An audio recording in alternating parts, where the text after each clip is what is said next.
Dear student, अस्सलाम वालेकुम। आज हम पढ़ेंगे क्लास 10 की केमिस्ट्री का चैप्टर नंबर 2 जो कि है about acids, basis and salts. तो आज के लेक्चर में मैं एसिड और बेसिस के बारे में एक जनरल आइडिया पेश करूंगा और उसके बाद एसिड और बेसिस के बारे में आर्हेनियस का कंसेप्ट डिस्कस करूंगा। तो सबसे पहले एसिड किसे कहते हैं या डेली लाइफ में हम एसिड से क्या मुराद लेते हैं। तो एसिड का जो लफ्ज़ है ये निकला है एसिडस से, ग्रीक ज़बान का लफ्ज़ है एसिडस। एसिडस के लफ्ज़ी मानी है सोर, जिसको आप उर्दू में तुर्श कहते हैं। तो एसिड्स का जायका तुर्श होता है। तो एसिड को हम डेली लाइफ में इस तरह पहचानते हैं कि इसका जायका क्या होता है, तुर्श होता है। तो एसिड्स हैव सोर टेस्ट।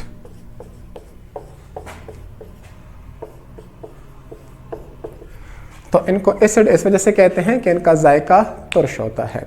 अब हम ऐसी चीज़ें जो डेली लाइफ में इस्तेमाल करते हैं जिनमें कोई एसिड पाया जाता है और उनका जायका तुर्श होता है, मिसाल के तौर पर जैसे हम इस्तेमाल करते हैं मिल्क।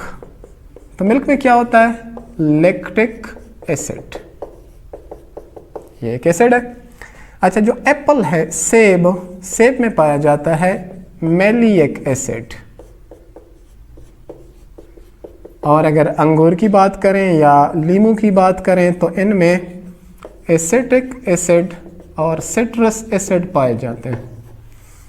जबकि चिमटी के बारे में रेड एंट, रेड एंट में एक एसिड होता है फॉर्मिक एसिड। अच्छा, फॉर्मिक एसिड इसको फार्मिका की वजह से कहते हैं, फार्मिका इस रेड एंट को कहते हैं। तो चूंकि ये रेड एंट में पाया जाता है तो इस एसिड का नाम है फॉर्मिक एसिड। तो एसिड्स का जायका तुर्श होता है और डेली लाइफ में जो तुर्श चीज़ें हम खाते हैं उनमें कोई ना कोई एसिड शामिल होता है, जिसकी मैंने यहाँ पे कुछ एग्जांपल लिख दी हैं। तो अब एसिड की बाकी प्रॉपर्टीज़ को डिस्कस करते हैं। एसिड की कुछ जनरल प्रॉपर्टीज़। एसिड का जायका तुर्श होता है जैसे हमने पहले बताया। एसिड जो है ये जिल्द को, स्किन को, कागज़ को, कपड़ों को, इवन मेटल तक को खाते हैं। करोड़ ये उनको खाते हैं, मतलब जिल्द जल जाती है, कपड़े जल जाते हैं, कागज़ जल जाता है, इवन मेटल की सरफेस को भी ये खाते हैं। तो इसको करोजन कहते हैं। तो acids crore skin, paper, clothes and even metals. अच्छा, एसिड जो है एक ख़ास कागज़ होता है जिसको हम लेटमस पेपर कहते हैं। तो लेटमस पेपर ब्लू कलर का हो तो एसिड उसको रेड कर देते हैं। तो acids turn blue litmus red, एक केमिकल चेंज होता है जिससे कलर कागज़ का चेंज हो जाता है। इसके अलावा जब हम ज़मीन पर लीमू का रस गिराते हैं या बैटरीज वाला तेज़ाब ज़मीन पर गिराते हैं तो गैस के बुलबुले उठते हैं। ये कार्बन डाइऑक्साइड गैस के बुलबुले होते हैं। तो एसिड कार्बोनेट राख पर जब पड़ते हैं तो उनसे कार्बन डाइऑक्साइड गैस इमिट करते हैं। इसके अलावा एसिड बेस को न्यूट्रलाइज करते हैं। तो ये एसिड्स की जनरल कैरेक्टरिस्टिक हैं। अब मैं बताऊंगा आपको थोड़ा बेस के बारे में, जनरल आइडिया दूंगा। तो बेसिस की जनरल कैरेक्टरिस्टिक क्या है या डेली लाइफ में ऐसी कौन सी वो बातें हैं जिनसे हम बेसिस को पहचान सकते हैं।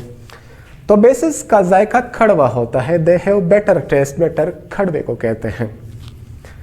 They are slippery in touch. अगर आप बेसिस को छू लें तो जैसे आप साबुन को छूते हैं तो साबुन की सतह फिसलन होती है उस पर, तो ये इनकी सतह पर फिसलन होती है, तो ये स्लिपरी एंड टच। अच्छा, इसके अलावा they absorb moisture from skin. तो हम डेली लाइफ में कुछ ऐसी चीज़ें इस्तेमाल करते हैं जिसके बाद हाथ ख़राब हो जाते हैं, जैसे सीमेंट, जैसे छूने को अगर आप हाथ लगा लें तो असल में ये क्या होते हैं, ये बेसिक होते हैं। ये आपके स्किन से मॉइस्चर को, नमी को जज़ब करते हैं जिससे जल्द खुश्क हो जाती है और रफ़ हो जाती है। They turn red litmus blue, एक ख़ास किस्म का कागज़ जिसको हम लेटमस पेपर कहते हैं, तो उस पर यह केमिकल असर करके उसको ब्लू कर देता है। और इसके अलावा ये बेसिस जो हैं ये न्यूट्रलाइज करते हैं एसिड्स को। तो एसिड बेस को या बेस कहने के एसिड को न्यूट्रलाइज करते हैं। तो डेली लाइफ में वो चीज़ें जिनको हम बेसिस कहते हैं या जो बेसिक होती है, तो साबुन जो हम इस्तेमाल करते हैं इसमें बेस इस्तेमाल होता है, और अगर किसी साबुन में बेस ज़्यादा चला जाए तो वो हाथों को ख़राब करता है। ये सीमेंट, ये चूना वगैरह, ये चीज़ें क्या हैं, ये बेसिक हैं। तो ये था general concept about acid and bases.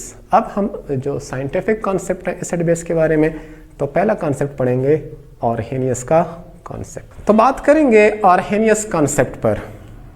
Arrhenius एक स्वीडिश साइंटिस्ट था जिसका ताल्लुक स्वीडन से था।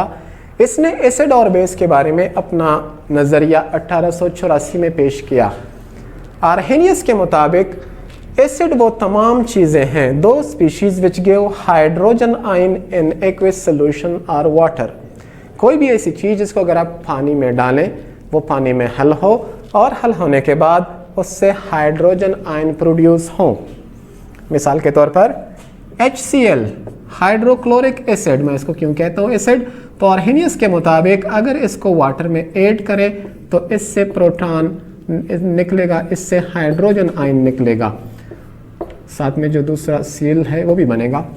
तो एसिड्स इलेक्ट्रोलाइट होते हैं जो पानी में हल होने पर आयन देते हैं, जिसमें से एक आयन ज़रूर क्या होगा, हाइड्रोजन आयन होगा। इसको आप यूँ भी लिख सकते हैं कि HCl प्लस H2O, तो ये आपको देगा H3O positive plus Cl negative. तो ऐसी तमाम चीज़ें जो पानी में हल होकर हाइड्रोजन आयन दे या हाइड्रोनियम आयन दे तो उनको एसिड कहते हैं। अब दूसरी मिसाल इसकी हम ले सकते हैं, H2SO4 में 2 हाइड्रोजन है, तो वो कंप्लीट हल होने पर 2 हाइड्रोजन देगा।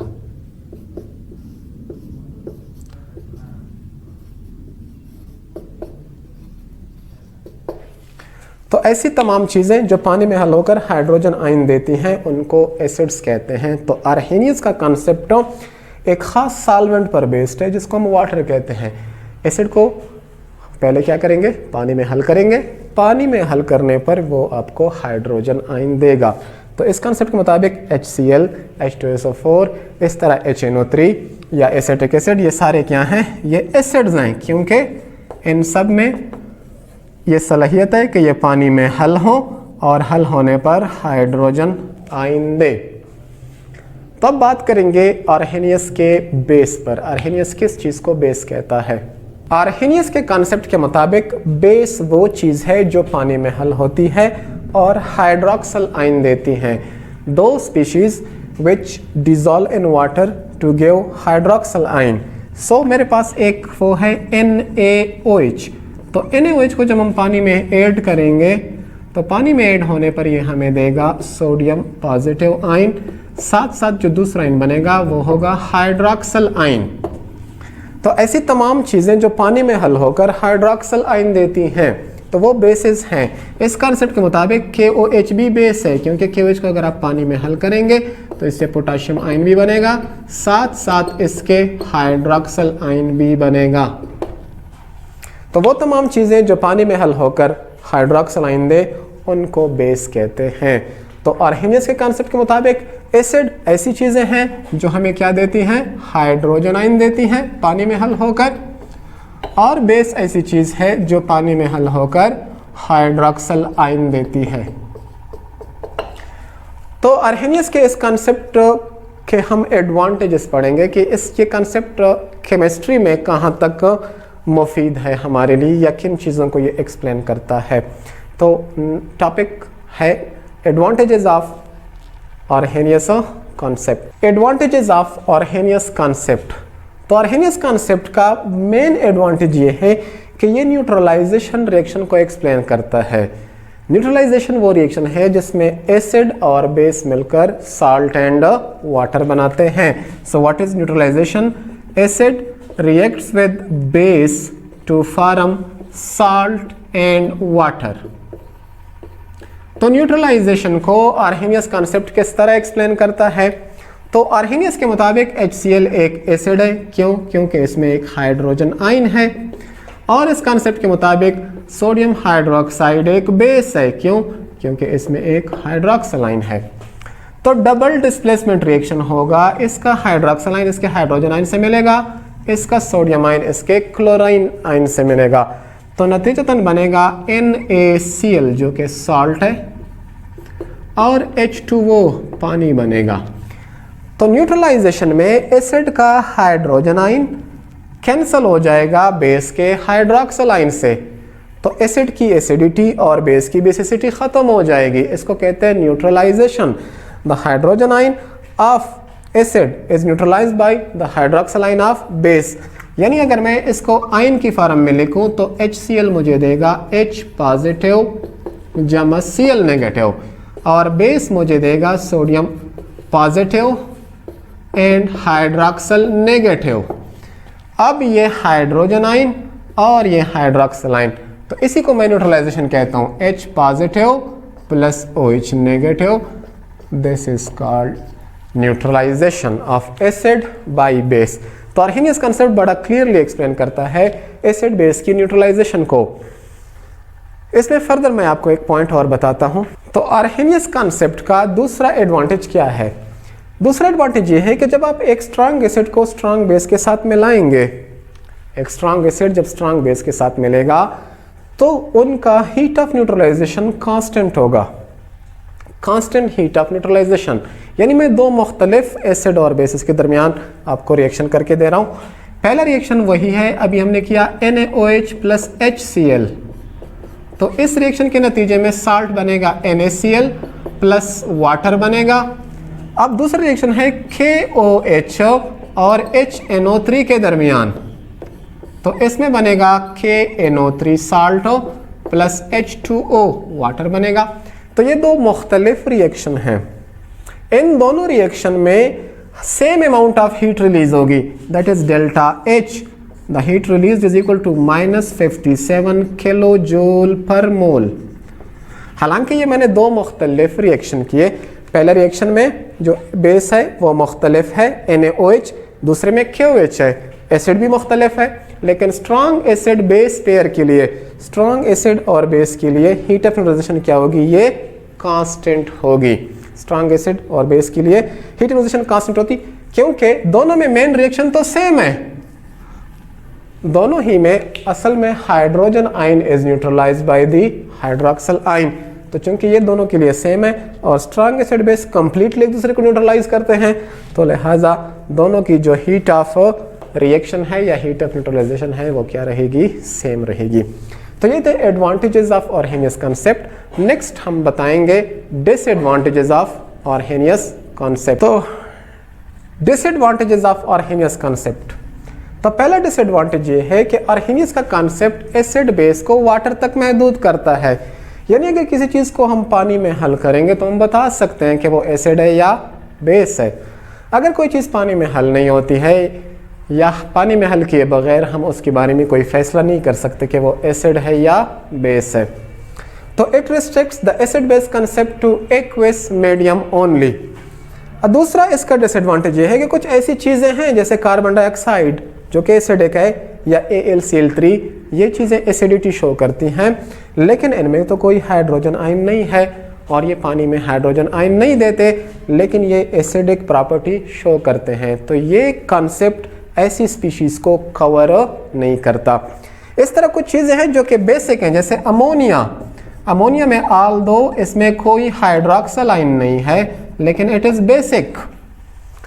तो ये आर्हेनियस कंसेप्ट का डिसएडवांटेज है कि ये ऐसी स्पीशीज़ को कवर नहीं करता जो पानी में हल नहीं होती या जो प्रोटॉन नहीं देती उसके बावजूद भी एसिड हैं, या जो हाइड्रोक्सिल नहीं देती उसके बावजूद बेसिक। तो अब आखिर में आज के लेक्चर की समरी।